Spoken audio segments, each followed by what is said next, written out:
omenala na ritual abụrụ ovu.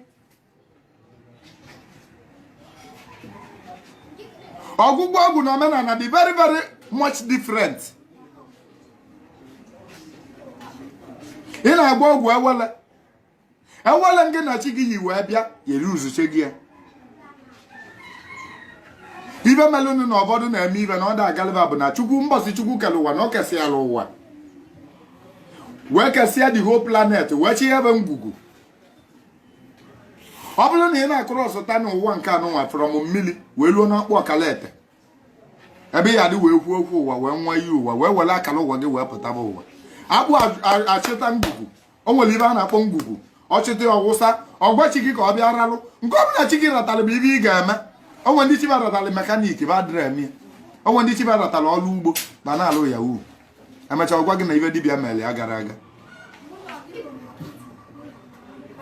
Onwe ndị chi baratara bụ ogbugbu azụ ma ba ma mmiri eme n'ụwa. Onwe ndị chi baratara bụ ọgụgụ egwu ma mba ọya eme. Onwe ndị chi bekwuru nọ n'obodo wee gaba ya dị wee kpata ego ma tataba n'obodo oyibo.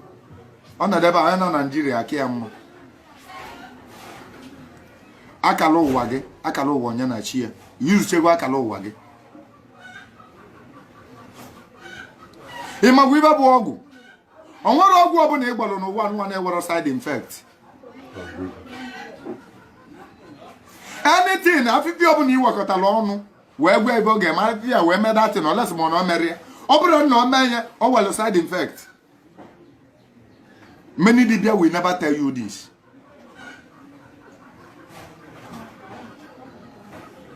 Are you ready to pay?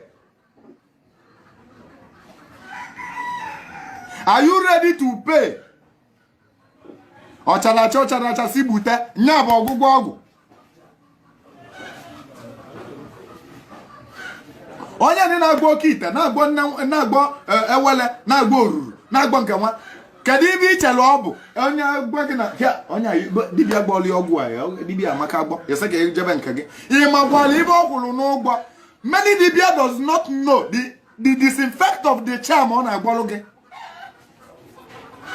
Ọ mara ibe ọrịa ọgwụ ya analụ gị na-arụ. Many of them amarọ ibe ama bụ na wa asatali asata.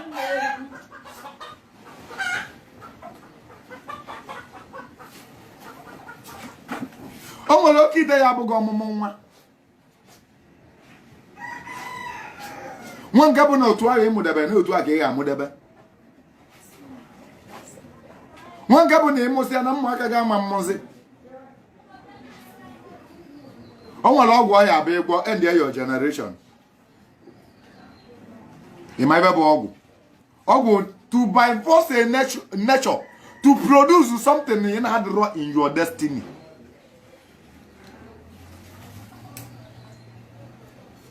Many people is enjoying from ọgwụ dibịa gwọlụba tata mana ba mara maka echi. Enjoy today and forget about tomorrow. Nya bụ ọgwụgwọ ọgwụ.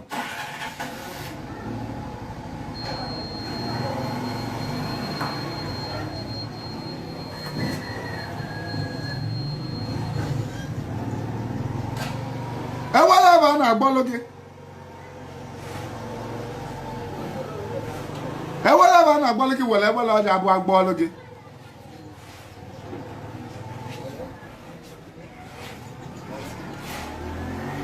Ịbata ruo because ife ọbụla na-adịrọ gị n'akala ga ama mpụta. O nwere ndị chibedelu na arọba ya akpata ego bụ next coming 5 years. Kaba ya eji wee hit that money. Eji wee gwa gị na agbaka mbọ bụ ego nri na ọgala n'isi na chi. Ibe gị na chi gị na-akpara ama mme.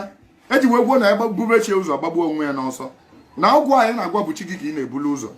Isigo chi gị jee n'azụ ka idubie. Chi gị niile edu gị ka esi ajezie n'azụ ka idubie nya bụ ọgwụgwọ ọgwụ.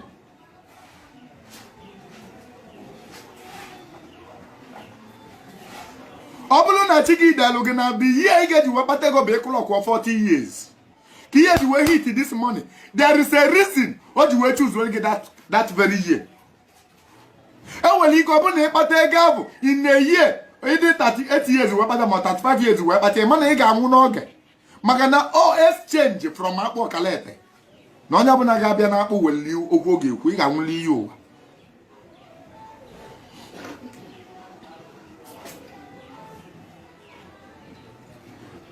E nwere ebe esi abịa ụwa na ebe esi abịa ụwa ka esi ana. Iwe batalu akpụ wee jụọ gị sị gị kedu ebe ị na-eje egwu ebe ị na-eje ọzọ gị ji ị na-eje kedu mgbe ị ya anata kedu oge ị ya anata n'oge kaba na-eyuzu oge kaba na-eyuzu o nwere nọ n'ụwa n'ụwa ga-anọ karịa ofu mkpụrụ anyanwụ ọsọ gị na 120 years 130 years ofu mkpụrụ anyanwụ ka mmadụ na-anọ n'ụwa. In the underworld, the ways of the spirit are not the ways of men. Their ways are never the same. Don't use it because of today and spoil your tomorrow because you got people. Many people are all over today, but they crippled. Reason, but they are suffering from what they did in their past life.